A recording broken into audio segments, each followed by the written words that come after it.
Candidates from both parties have spent plenty of time talking about income inequality. The issue is especially important in Alabama, where the city of Birmingham is battling with the state legislature over the minimum wage. Lisa Stark is in Birmingham tonight. Lisa. Well, John, you know, the city says it had hoped to blaze a trail to become the first city in the Deep South to raise the local minimum wage. But this mostly Democratic, majority African-American city has run into a roadblock: the Republican-controlled state legislature. From a bird's eye view, Birmingham, Alabama is a gleaming, vibrant city, parts filled with lively restaurants, fountains, and parks. But 31% of families here live below the poverty level, according to the Census Bureau, double the national average.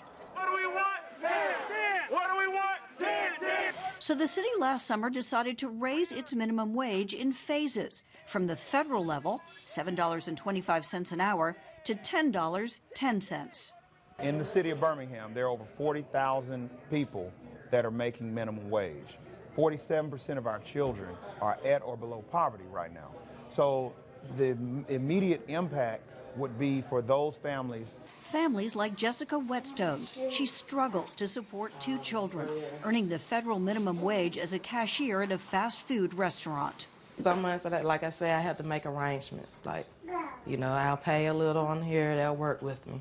But I don't like doing that. You know, I like to be caught up on everything, because that kind of is stress, you know. Then my children, they have needs as well.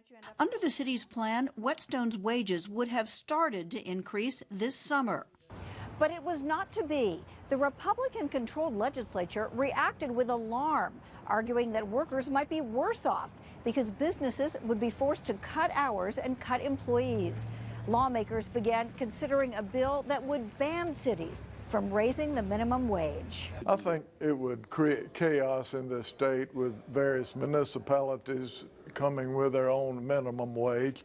Right now it's just Birmingham, but next week it could be Huntsville or Mobile.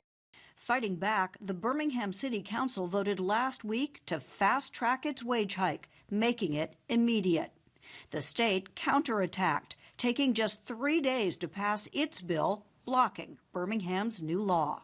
Republicans are concerned about states' rights and home rule, and that's how they are nationally, but it's only convenient for them when it's convenient for them.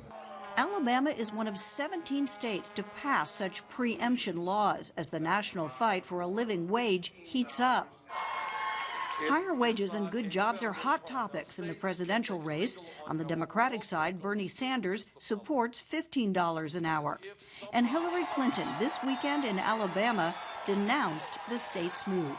At some point, it just doesn't add up.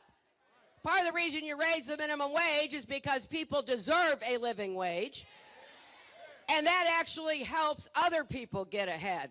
On the Republican side, the 3 leading candidates, Trump, Rubio, and Cruz, all oppose a minimum wage increase, focusing on expanding jobs and job skills. At a nonprofit in Birmingham that helps the intellectually disabled find work, the CEO warned even the threat of the wage hike in his city had an impact. We typically place 20 to 50 people every year.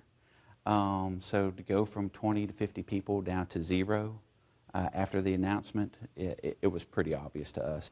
But at a local pub, the owner says he guarantees at least $10 an hour, reducing employee turnover and ultimately saving money. It's an investment you're making in your people. It is more expensive up front, but you make your money back in the long term. City council members say they're considering legal options, warning the fight has just begun, no matter who's in the State House or the White House. We are the richest country in the world, but we take care of our poor the less. How in the world can you be a president over the richest and the freest country in the world and don't take care of your poor people? Now, recent polls, in fact, in 2015 by the Associated Press, found that 6 in 10 Americans support raising the minimum wage, but John, support much stronger among Democrats than Republicans, and obviously we're seeing that played out here in Alabama and in the presidential campaign as well. Very interesting. Lisa, thank you. And I want to continue this conversation with Lisa, Michael Schur in Miami, and John Terrett in Burlington, Vermont. Lisa, back to Super Tuesday. The governor of the state of Alabama talks about Alabama being a player because it's part of Super Tuesday. Do you see that as you travel around that state? Well, I can tell you that 4 of the candidates were here in the last few days. Donald Trump, Marco Rubio, Ted Cruz, Hillary Clinton all visited the state this weekend, so clearly they think this state is a player. You know, Alabama, 2 other states, Arkansas as well as Texas, moved up their primary dates to join these other southern states, create this SEC primary, as it's called.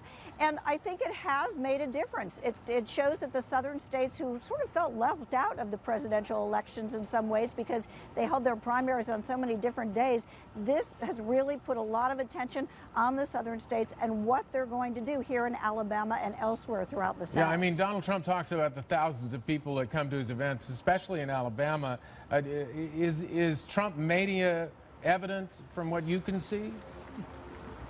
Well, not in this town. You remember, I'm in a majority Democratic town. In fact, one thing that we found really interesting here is that we don't see a lot of signs for any of the candidates in this town. We see a lot of signs for local elections, but we've seen a few Bernie Sanders signs, but we haven't seen a lot of signs in this town, actually. All right, speaking of Bernie Sanders, let's go up to Vermont and John Terrett.